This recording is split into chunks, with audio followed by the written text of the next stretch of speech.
everybody. Although it's a little dark and I can't see you, I'm really glad you're here because when we do a television news program, we never have a live audience, so this is a special treat for me. What I don't see is a teleprompter, and what I don't see is that big crew of news writers, reporters, photographers who put on a television news program, so it feels a little lonely up here, so maybe you could help me out. How about we be a team, and say we're all in this together? Let's hear it for our team. I feel better already, thank you. A little bit about my background and how I got here. I'm the first woman to anchor a television newscast anywhere in the country and the longest standing. And all the programs that I hosted have been top-rated in the market. I've gotten Emmys for writing documentaries and anchoring. I've reported from Russia, China, Japan, Korea, and now I'm the reporter for a franchise at King5.com and King5 Television called HealthLink, reporting your health subjects and mine to the entire community. It's online, it's potentially to the entire world. It's HealthLink. This sounds very successful, probably. It didn't happen without a whole great team around us, because as a team, we were all in this together. Let me take a step back. As a newly minted graduate of Stanford University, I thought the world was going to be an oyster. Not exactly. It was a bit of a setback. I applied for a job in my own hometown, which is Seattle, and I was turned down. So I went back and got 2 more degrees, another one in political science, another one in documentary film production. That seemed like a good background, and I applied for a job in the Bay Area. I was turned down. Again, because unbeknownst to me, the man who was doing the interviewing in Seattle was the same man who was now doing the interviewing in the Bay Area. And he said, I wouldn't hire you in Seattle, and I won't hire you here. Not an auspicious start to a career, right? So I get an internship in San Francisco, and I work away at that for a while, and I get up my nerve to apply back in my own hometown of Seattle again for the 3rd time. And this time, I got the job. Now, people, the lesson learned is, if you want the job and you think you are good enough, don't take no for an answer, okay? It's a lesson for your life. So now I have the job, and that's when the challenges really begin. One of the first stories I was assigned to do was at the Port of Seattle. And the photographer who was assigned to work on the story with me said he didn't want to work with a girl. Well, I was just a girl because I was only 23. He wouldn't get out of the car to shoot the story. He rolled down the window and shot from where we were parked. I said, let's call him Joe. I said, Joe, wouldn't it be a better story if we went where the action was and got out of the car? No. Then I was assigned to a story in the Pike Place Market. And the photographer, this time, let's call him Joe, too, to protect these 2 guys. This Joe said, I don't want to go to the Pike Place Market with a girl. I just want to go there and look at girls. Well, I said, Joe, how about if we go to the market and shoot the story, and if we have time on the back, then together we'll go look at girls? Yes. So sometimes it pays not to take no for an answer. One of these stories is my favorite. My boss, elderly gentleman, hauled me into his office, closed the door, pulled the dark green curtains, and now we're sitting in a dark office, just the 2 of us. I'm young, I'm new, right? I'm a little nervous. I'm a lot nervous. And he reaches in his bottom desk drawer, I don't know what's going to happen, and he pulls out a bottle of whiskey and a pack of cigarettes. And he says, if you drink this and smoke this, you'll be a lot more like a man. I don't want to be a lot more like a man. I just want to be a good television reporter. So sometimes in the office, the lesson I learned is no is the right answer. Time passes, years pass, and I watch the anchor man in our station. He's tall, he has a beautiful voice, he's handsome, he's a great guy, he does a wonderful job. And I realize I can't be that person. Lesson learned, if you find your real, true self, and it's the best self you can be, that will be good enough. That's a good life lesson. You don't have to be that other person. Well, I eventually applied and got the anchor job. And as luck would have it, our ratings actually went up in the prime demographic group, women 18 to 49, in spite of the fact that my boss had told me a woman can't do that job, only a man has done that job. Well, that's obvious. That's the only people they had put in the job at that point. But people trusted us, we built a great team, and in fact, all the ratings went up across all demographic groups because we had a great team and we were all in this together. So building on that togetherness, that power of community, we did a lot of great things, and pretty daring, I would say. One of the things we did was to go live in Russia at the time that the new glasnost was starting, the new openness. And I hosted a series of space bridges, live satellite broadcasts that linked Moscow and Seattle, again during the Cold War, teacher to teacher, parent to parent, student to student. And one of the things we learned was that despite the fact that governments can have grave disagreements, people everywhere seem to want the same thing.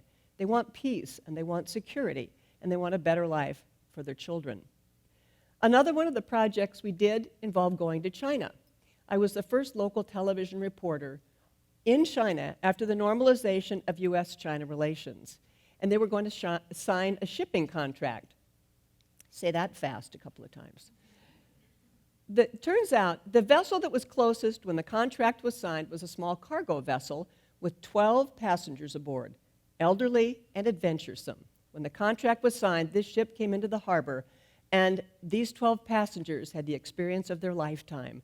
They were greeted by thousands of Mao-suited youngsters, waving banners and singing, and welcoming them to China, welcoming this new relationship that was so important to the Northwest, which is trade dependent, and so important to our large Chinese-American community in the region.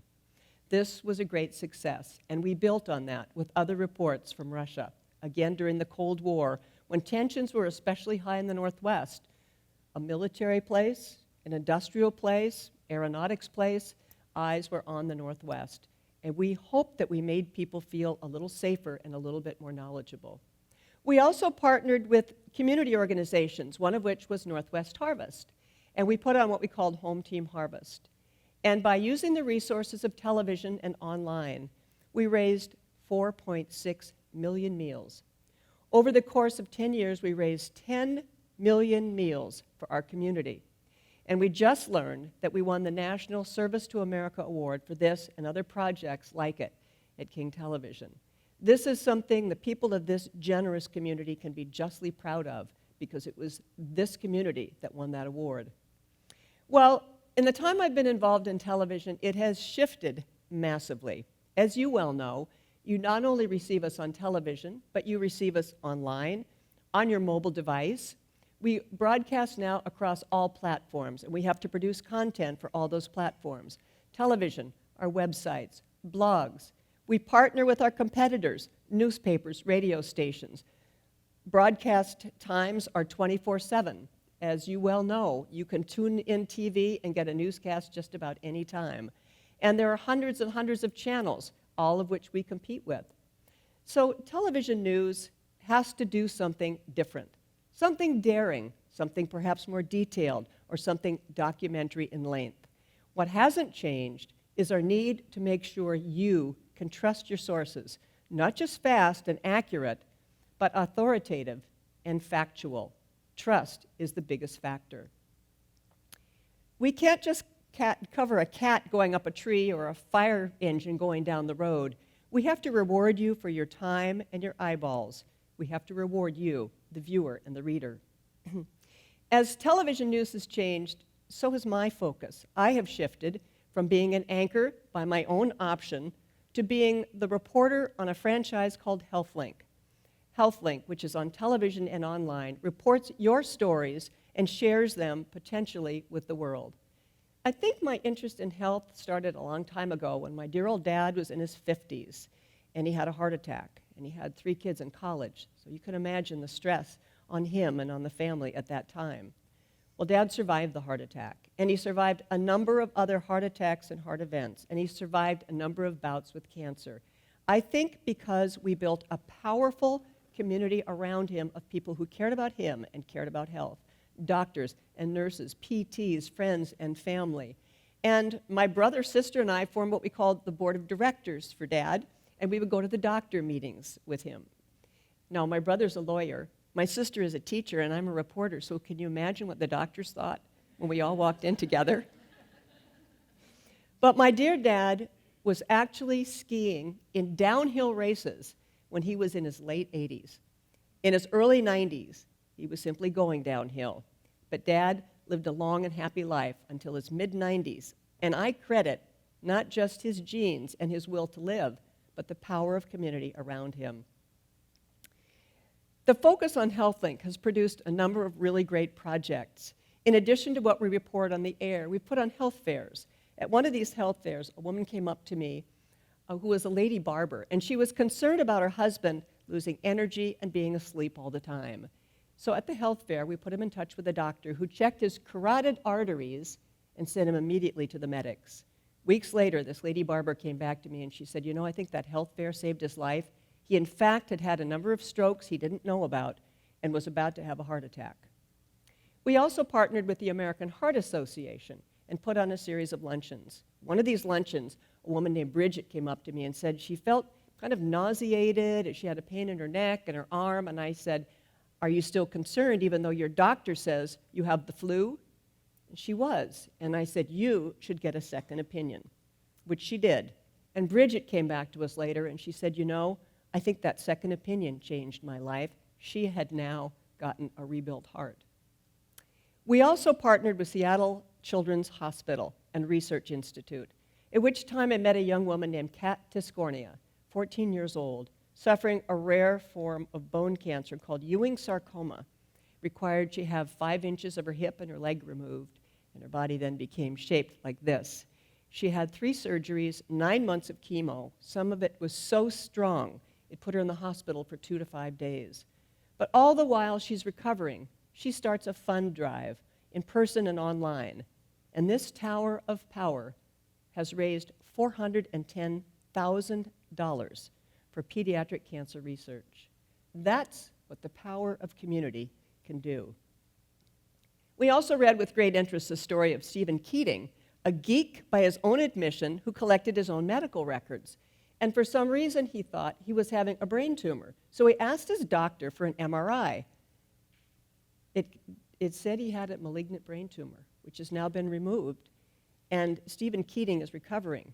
But during his recovery, he's decided to go to bat for all of us, that we should all have easy and quick access to our medical records. Because after all, who's a better provider of medical information for us than us? That's what the power of community can do.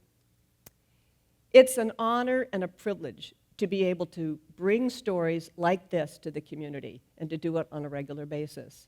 We've had a front row seat on so many great things going on in Seattle's recent history. I'm proud to be a small part of it.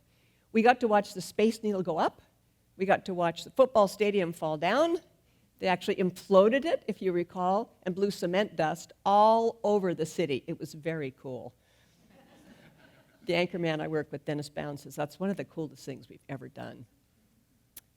If you think that's cool and you'd like to be part of it, you think you'd like to be a reporter or a writer in journalism, don't take no for an answer. We've together been able to watch Amazon change the way we buy, Boeing change the way we fly, Microsoft change the way we work, Expedia change the way we travel, and Starbucks change the way we think about coffee. It's not just something in a cup. For many people, it's a second home, right? There are sacrifices in the job as well. I have 2 young girls I love dearly. There are nights, there are weekends, there are holidays, there are times we're called out in the middle of the night. But you know, I believe these girls, now young women, understand, because they too are happy, healthy, hardworking women who are making contributions in their own communities now. Sometimes the work is not only hard, it's simply sad. It can be heartbreaking. Recently, we covered the massive mudslide in the little town of Oso that wiped out 43 souls in 60 seconds. I waited with some of the residents as the first responders dug through the mud looking for other survivors. I waited with some of the moms as they looked for that one survivor that might have brought hope to the small town of Oso, and that tiny survivor was never found alive. To see these women go through this terrible tragedy, the entire community, and all of us, because we were all aware of the story, to see it myself and to share it with you time and time again, that one broke me. And that's when I realized I could no longer do this kind of work, be part of such sad stories for myself and for all of you. That's when I decided to change what I do and focus on hope and focus on health. So as we close, if I could ask two things of you. Number one is be part of this powerful community that cares about health, yours, mine, and everyone else's. Send us your stories to HealthLink, king5.com, and do something for your own health. Some of the biggest health threats we face, heart disease, stroke, diabetes, are things we actually can do something about. We can check our blood pressure, our blood sugar, our cholesterol. You can be the center of a very powerful community. And one more thing. Whatever body parts you have that move them, because exercise, too, can save your life. And remember, I don't take no for an answer. Thank you very much.